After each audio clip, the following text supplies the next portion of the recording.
I don't think I can even show this on YouTube. 7-1. Ladies and gentlemen, 7-1.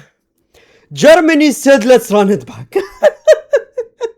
Germany said, let's run Brazil 2014 semi-finals back.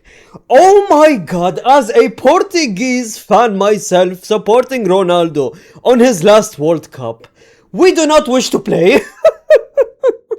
We surrender. Just take the World Cup, fam. Leave us alone and take the goddamn World Cup, man. As a representative of all the nations, we quit. We give up. We do not wish to play. Brother, you just beat Curacao 7-1 on their first ever World Cup game ever. This is their first time. This is their first time qualifying for a World Cup. This one goal they had is their first ever goal in the World Cup. And this is how you treat them. They are the most evil institution ever, man. They are just the villains of football, man. They are the villains of the World Cup already. They are the German machine that we always knew. And they are genuinely moving like an actual German team now, ladies and gentlemen, man. 7 goals, where do I even start? Brother, look at this whole team. Everyone cooked. Everyone ate. Fam, you have the strikers, the midfield, even the defenders contributing. Every single position on the field contributed to the goddamn game, man. Might as well Neuer could have played striker, man. Just put him as striker. The only one left was the goalkeeper, not contributing in this game, man. But ladies and gentlemen, we're going to be talking about this game, and then obviously we're going to be talking about the Netherlands versus Japan game as well. Beautiful game, absolute cinema of a second half, and we're going to cover it, both teams, in one video, ladies and gentlemen. This is the first time I'm doing this, and because both teams played at the same time, you guys deserve both coverages at one video, ladies and gentlemen. Let's not waste any time and let's get into this long video. 90% of it is Germany, but ladies and gentlemen, they scored first so quickly. Nemesha, his name is, scored in 5 goddamn minutes, man. This is how you treat a nation that just played their first game in the World Cup. Is genuinely insane. 5 minutes and they scored the goal already.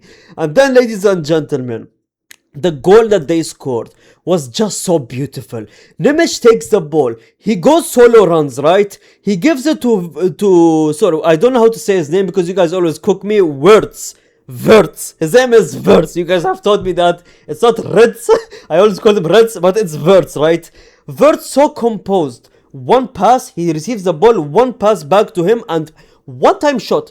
Like, the pass comes, he shoots immediately. Top right corner. The goalkeeper didn't know where he was. It's like they were taking a photo of him, fam. He genuinely stood like this, and the ball genuinely went top right, and this brother was still looking at words, fam. Oh my god, first 5 minutes, a beautiful goal. It's like all types of shots was scored in this game, man. And then, ladies and gentlemen, oh my god, to my shock, they scored and make it 1-1. 20th minute, ladies and gentlemen, their first ever World Cup goal. And I was out there sad, so proud of these brothers, man. From, I believe, a small island. I'm sorry, I don't want to make it wrong, but a small island, just having these dreams to come to the World Cup, right? You don't know how much it meant for these brothers. This brother, I mean, his name is a bit controversial. I don't know why.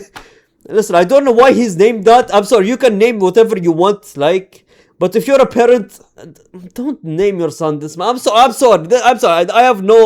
I'm in no position to talk about people like that. It's his name, it's whatever, right? But he was so happy that there was one moment where he was seen crying, and that was such an emotional clip, man. You know, just taking your team from no one knowing your team and taking them to the World Cup, man. Well, it just sucks that they probably will know this team as the team that lost 7-1, but it's, you know, the story is bigger than that, obviously, and Germany are just villains. We know Germany. Look at them being so happy, right? But Germany got offended, and they scored the second goal. Yep, already it's just done. The second goal is scored, and then they kept shooting and shooting and shooting. I don't know, some people might have flashbacks of that. The Germans obviously doing this on your screens. Okay, that's a terrible dark joke right there. But ladies and gentlemen, they receive a penalty. Havertz scores a penalty, third goal. Yes, from Havertz, the Arsenal player. And then, ladies and gentlemen, they make it 4-1 by Musiala.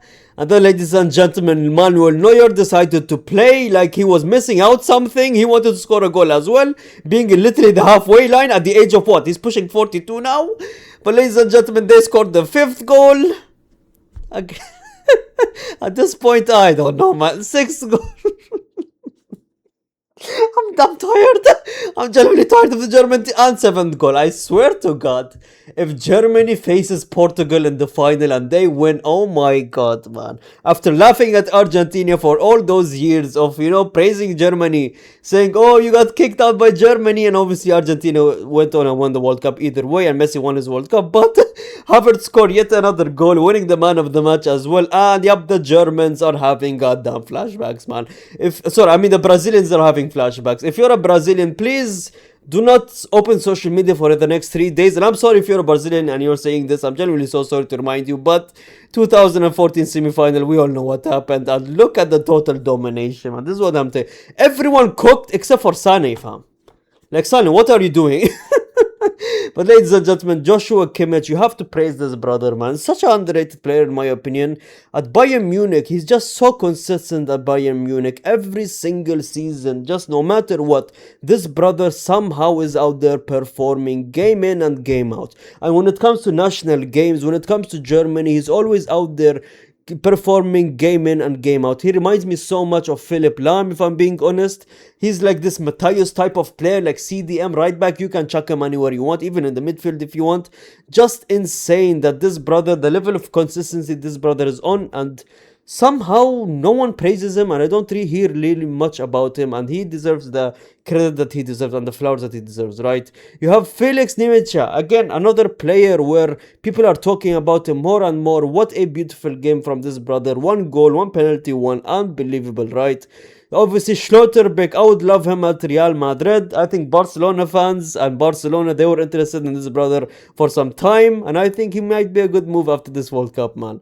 But ladies and gentlemen, that is the German game. Yup, hopefully I don't get demonetized for anything, because I showed you guys a match that shouldn't be shown on YouTube, ladies and gentlemen. Maybe on a different website, an adult website maybe. But ladies and gentlemen, we get to the Netherlands versus Japan game, obviously. What a second half. First half, nothing happened, obviously. And Japan, oh my God, just like Morocco, right? Last night I spoke about Morocco and Brazil. Oh my God. Japan, Morocco, these two teams, usually people always rule them out, right? But they have proven themselves. And it's funny that one comes from the Asian continent and the other comes from Africa's continent, obviously. It's just insane to think about that these two brothers are just every single World Cup, every single year, they somehow improve and improve and improve. What a game from Japan. And again, similar to Netherlands, they have been consistent for so many years. They have a good team, good defense, compact team. It's like they know how to play. Just like Germany, I put them in the same category, right? But the first game, the first half, I would give it more to Japan. It was both-sided, but it was boring, both-sided. I think Japan dominated the first game, if I'm being honest. There was no goals, obviously, halftime, until the second half starts. I hate to say it as a United fan, but Virgil van Dijk just scored one of the most beautiful headers I've seen, man. Beautiful shot, the accuracy was perfect, bottom right corner, buries it all alone, man. And this is the only negative thing about the Japanese, man. Their height. Ladies and gentlemen, they lack height. And every time I watch a World Cup, right, I swear to God, they always spam crosses against Japan. And Netherlands spamming crosses. Netherlands just defending this entire game in the second half and spamming crosses, in my opinion. And you know what? It works.